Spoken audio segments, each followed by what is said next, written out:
بسم الله الرحمن الرحيم. الحمد لله الذي أنزل على عبده الكتاب ولم يجعل له عوجا قيما لينذر بأسا شديدا من لدنه ويبشر المؤمنين الذين يعملون الصالحات أن لهم أجرا حسنا ماكثين فيه أبدا وينذر الذين قالوا اتخذ الله ولدا ما لهم به من علم ولا لآبائهم كبرت كلمة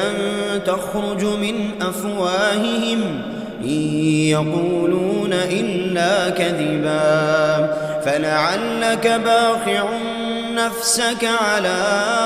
آثارهم إن لم يؤمنوا بهذا الحديث أسفا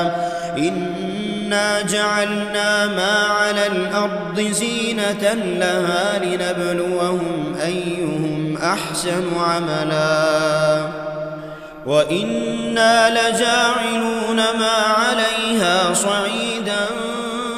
جرزا أم حسبت أن أصحاب الكهف والرقيم كانوا من آياتنا عجبا إذ أوى الفتية إلى الكهف فقالوا ربنا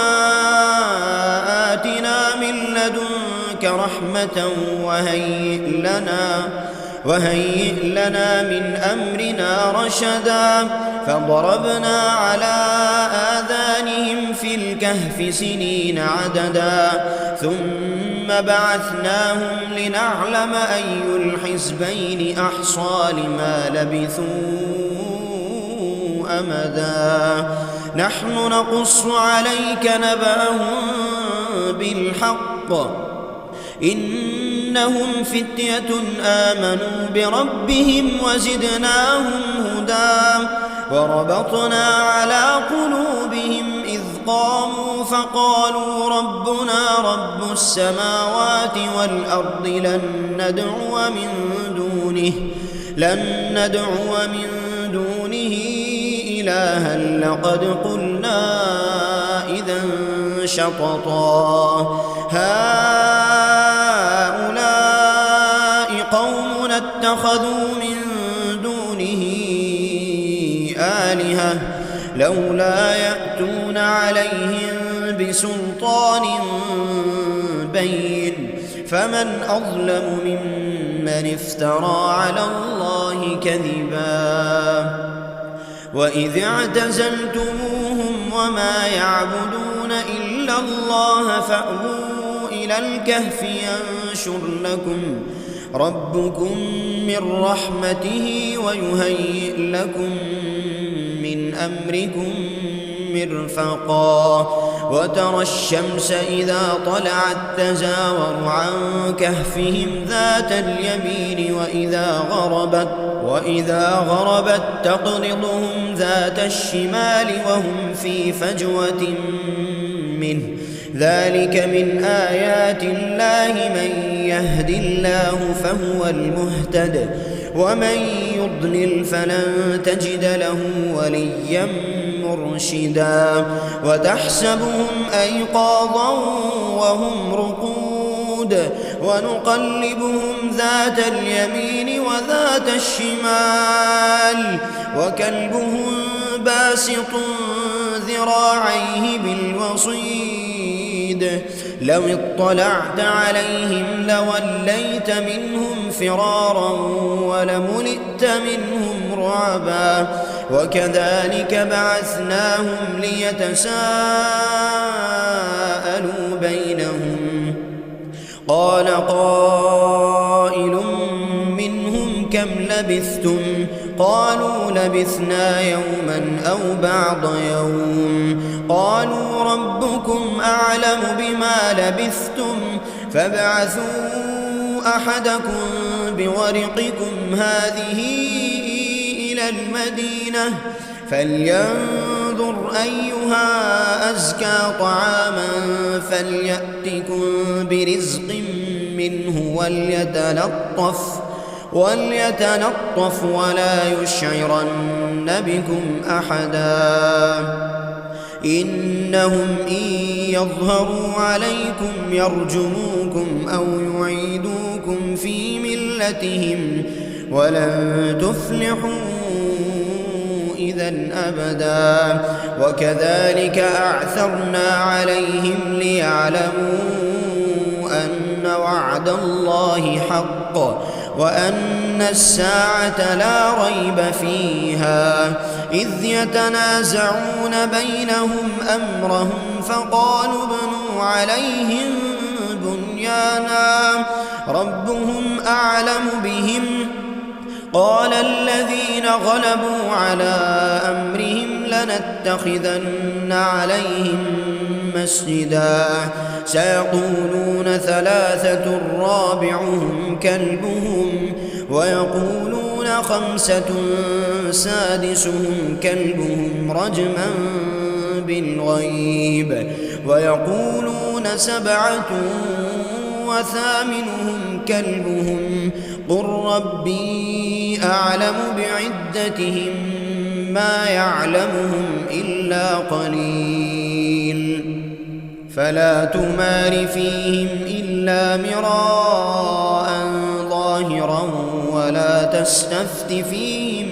منهم أحدا ولا تقولن لشيء إني فاعل ذلك غدا إلا أن يشاء الله واذكر ربك إذا نسيت وقل عسى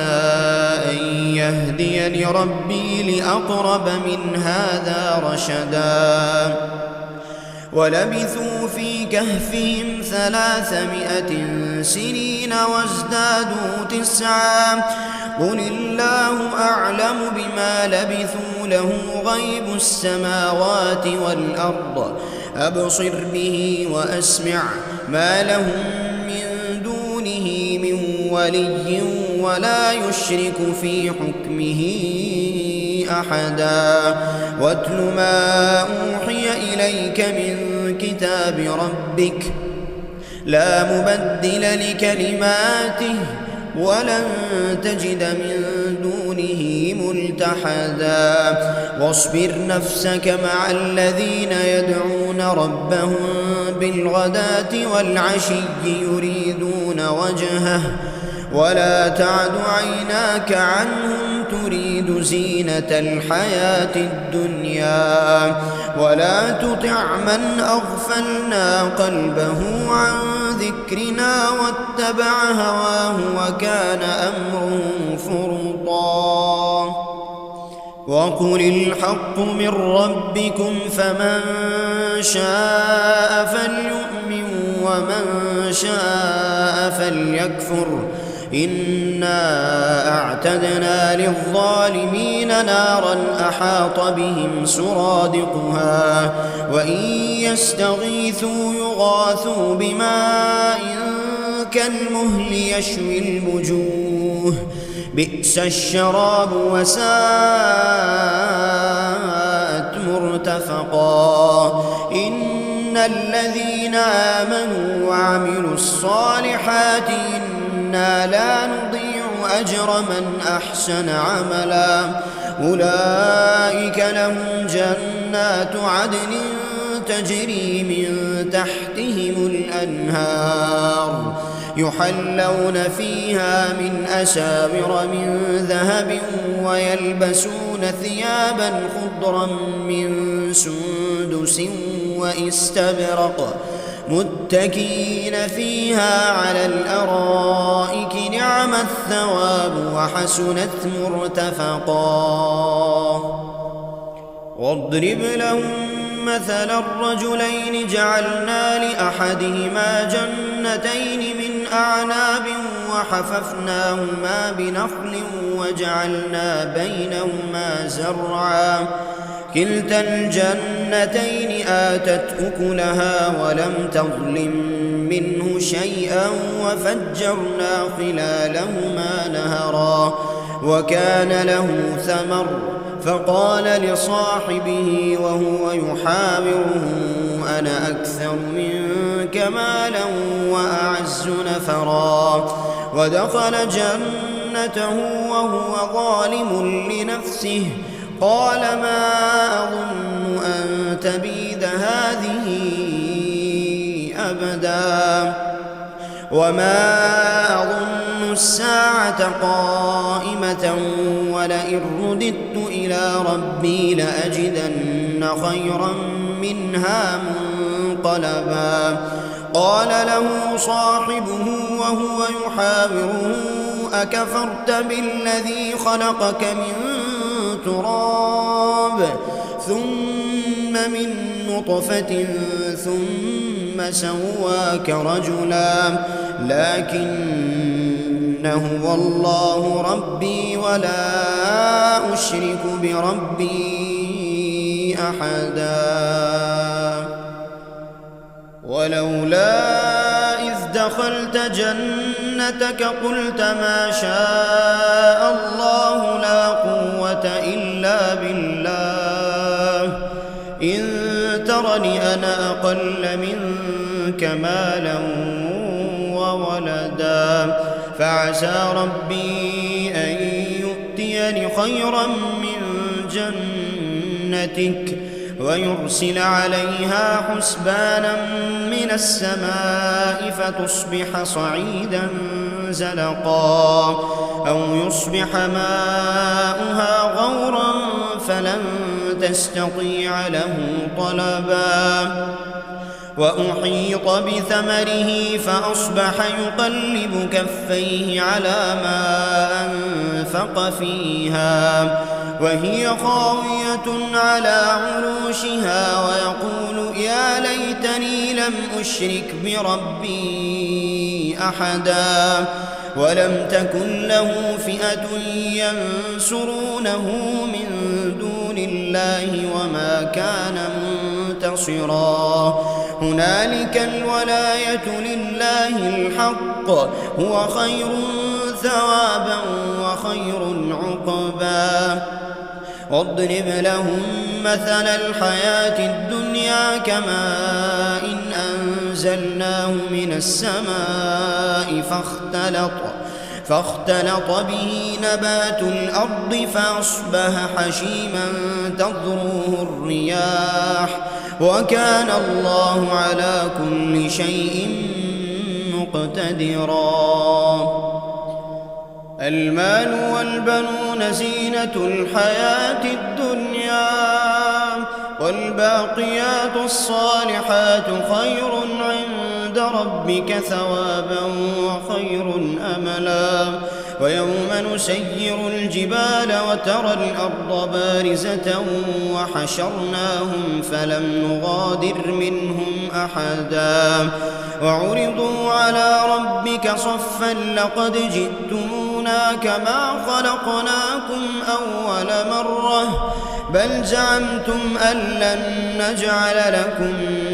موعدا ووضع الكتاب فترى المجرمين مشفقين مما فيه ويقولون يا ويلتنا ما لهذا الكتاب لا يغادر صغيرة ولا كبيرة إلا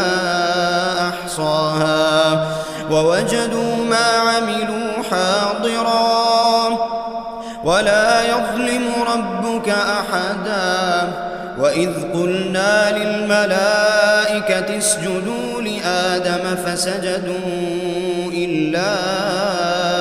إبليس كان من الجن ففسق عن أمر ربه أفتتخذونه وذريته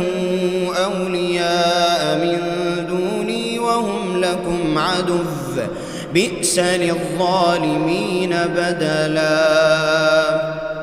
ما أشهدتهم خلق السماوات والأرض ولا خلق أنفسهم وما كنت متخذ المضلين عضدا ويوم يقول نادوا شركائي الذين زعمتم فدعوهم فلم يستجيبوا لهم وجعلنا بينهم موبقا ورأى المجرمون النار فظنوا أنهم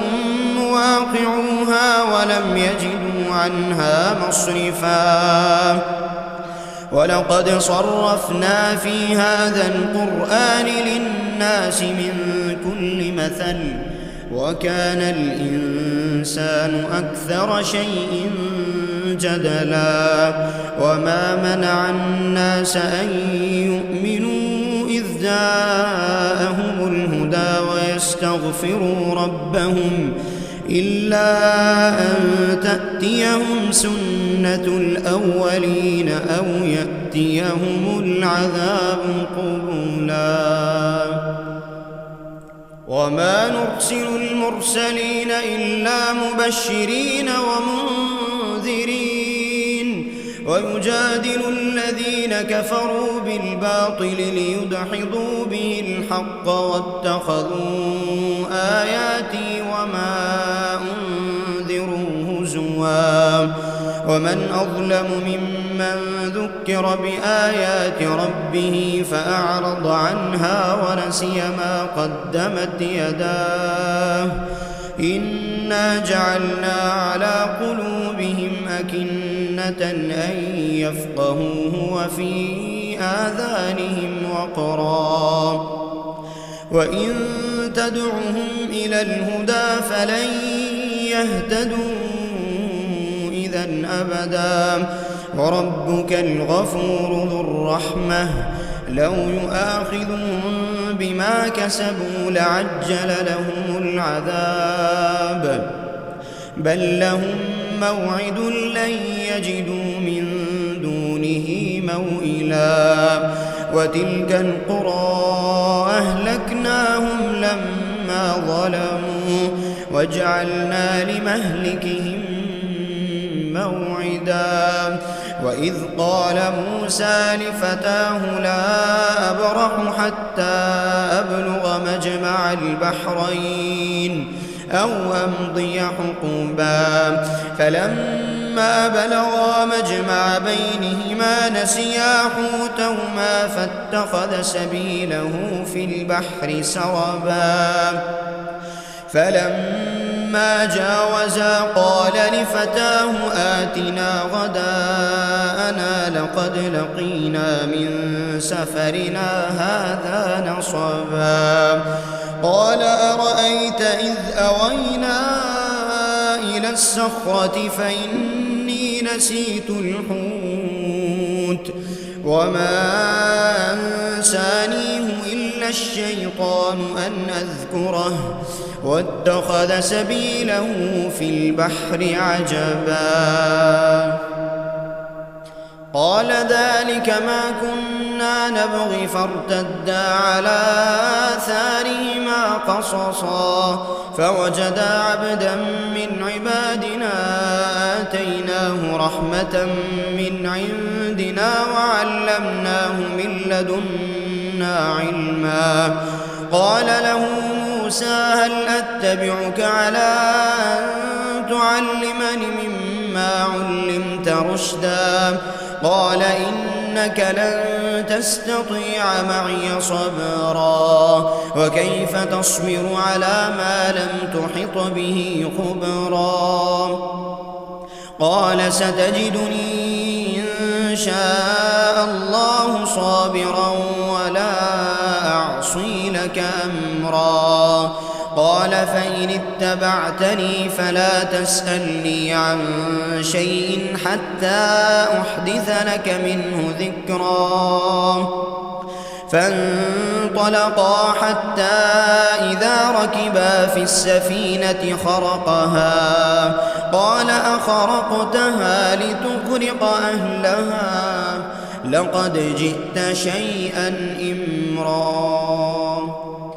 قال لم أقل إنك لن تستطيع معي صبرا قال لا تؤاخذني بما نسيت ولا ترهقني من أمري عسرا فانطلقا حتى إذا لقيا غلاما فقتله قال أقتلت نفسا زكية بغير نفس لقد جئت شيئا نكرا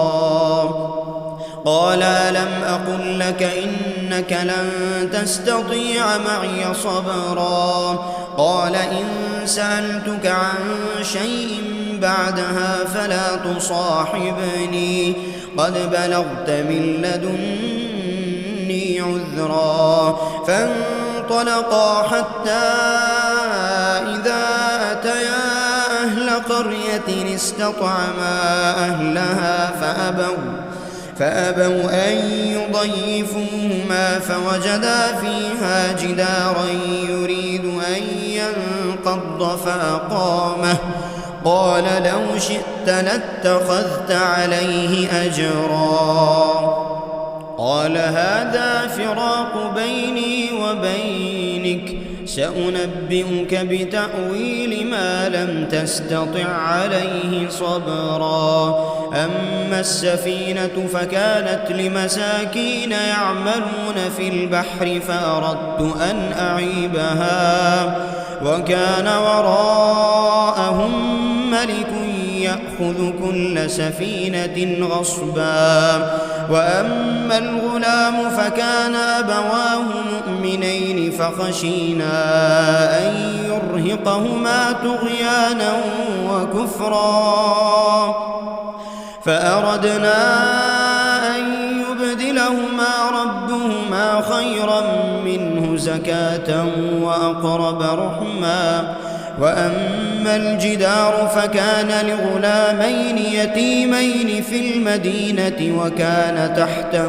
كنز لهما وكان أبوهما صالحا فأرادا ربك أن يبلغا أشدهما ويستخرجا كنزهما رحمة من ربك وما فعلته عن أمري ذلك تأويل ما لم تسطع عليه صبرا ويسألونك عن ذي القرنين قل سأتلو عليكم منه ذكرا إنا مكنا له في الأرض وآتيناه من كل شيء سببا فأتبع سببا حتى إذا بلغ مغرب الشمس وجدها تغرب في عين حمئة ووجد عندها قوما قلنا يا ذا القرنين إما أن تعذب وإما أن تتخذ فيهم حسنا قال أما من ظلم فسوف نعذبه ثم يرد إلى ربه فيعذبه عذابا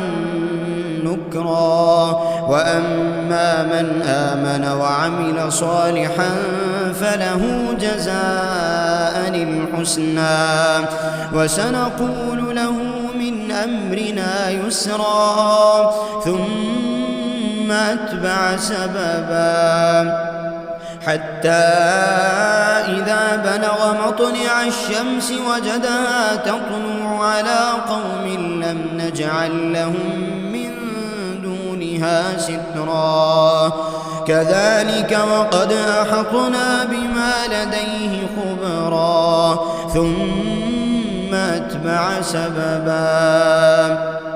حتى إذا بلغ بين السدين وجد من دونهما قوما لا يكادون يفقهون قولا قالوا يا ذا القرنين إن يأجوج ومأجوج مفسدون في الأرض فهل نجعل لك خرجا على